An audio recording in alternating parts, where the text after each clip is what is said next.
arrived.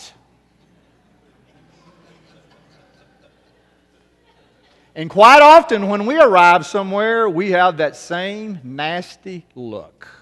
Do we not? Sure we do. The bumper sticker was right. Misery is an option.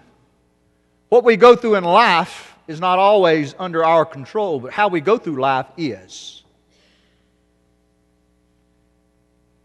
And we need to all think about our attitude toward people. Mine's not good at times, and I'm really working on it. Are you working on yours?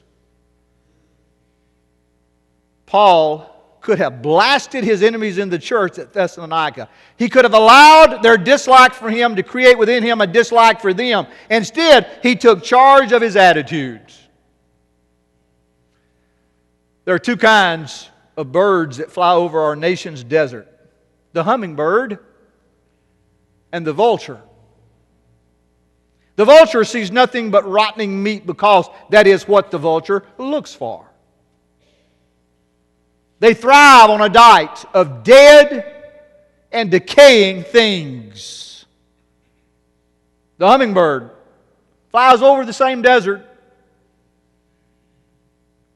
Hummingbird passes the same dead carcasses and sees instead the tiny blossoms of the cactus flower.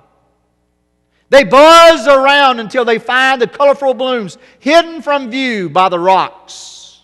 Here's the moral of the story. Each bird finds what he's looking for. We all do. And when it comes to our attitude, we find what we're looking for.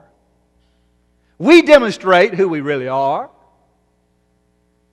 Paul was looking for good in someone, in somebody, and he found it. He chose the hummingbird approach. He chose the positive approach. He chose the approach that all of us should choose. I thank God for all of you as I think about you. But here's point two. A spirit of appreciation is an attitude, yes, but it's also an action. An action. Look back at the text. The latter part of chapter 1, verse 2. Mentioning you in our prayers. So notice here in the second part of the verse, Paul described an action which derived from that attitude. Paul did not just say that he appreciated the Thessalonians. He demonstrated something. He did it in a tangible, in a concrete way. He says, I appreciate you, and here's how I'm going to show my appreciation. I'm going to pray for you. Mentioning you in our prayers. I'm lifting you up. Now, Paul could have taken other actions to demonstrate his appreciation, and we know that he most certainly did. But he gave here solid evidence of his appreciation. You see, appreciation is not just something you feel. Appreciation is something that you demonstrate.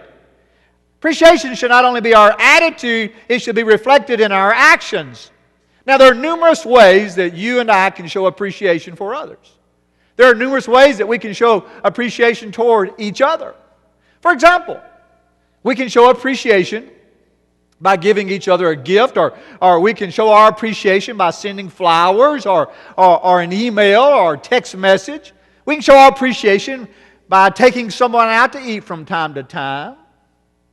Or you can show your appreciation by what Paul says, just praying for each other. Just lifting each other up. Just as Paul did.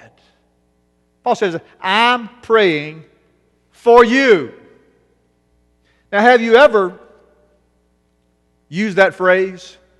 I can't do much, but I can pray for you. Now, what are we talking about when we say that? When we say, I'm praying for you, this is termed intercessory prayer. We are interceding on behalf of each other. I'm praying for you and you're praying for me. Intercessory prayer is the Christian's highest privilege. I'm praying for you. Now, Samuel said something very interesting about intercessory prayer. Listen to what he said in 1 Samuel 12 and verse 23. As for me, far be it that I should sin against the Lord by failing to pray for you. Samuel was saying, if I don't pray for you and you don't pray for me, I'm sinning and you're sinning.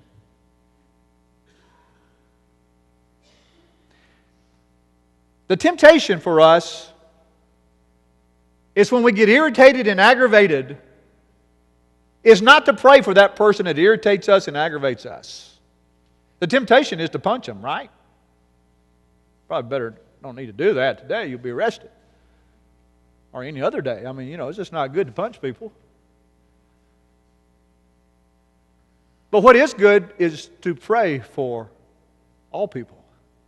You pray for me and I'm praying for you.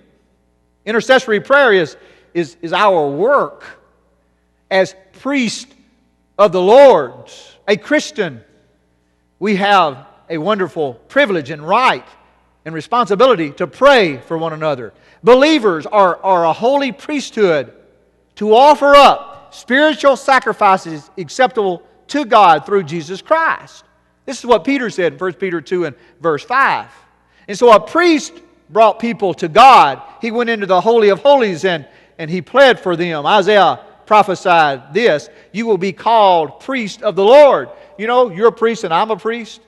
In light of that, we go to God on behalf of each other.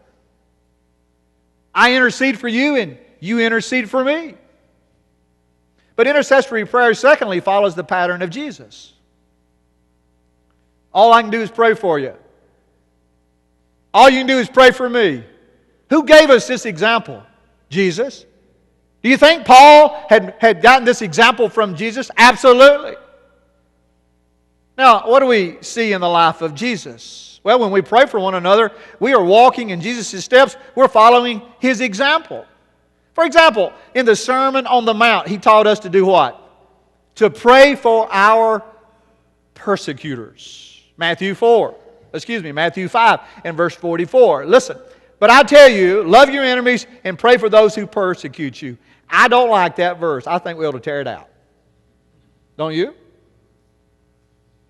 Let's get a Sharpie and color this one over. I don't like that verse at all. Here's how I prefer this verse. But I'll tell you, hate your enemies and beat up those who persecute you.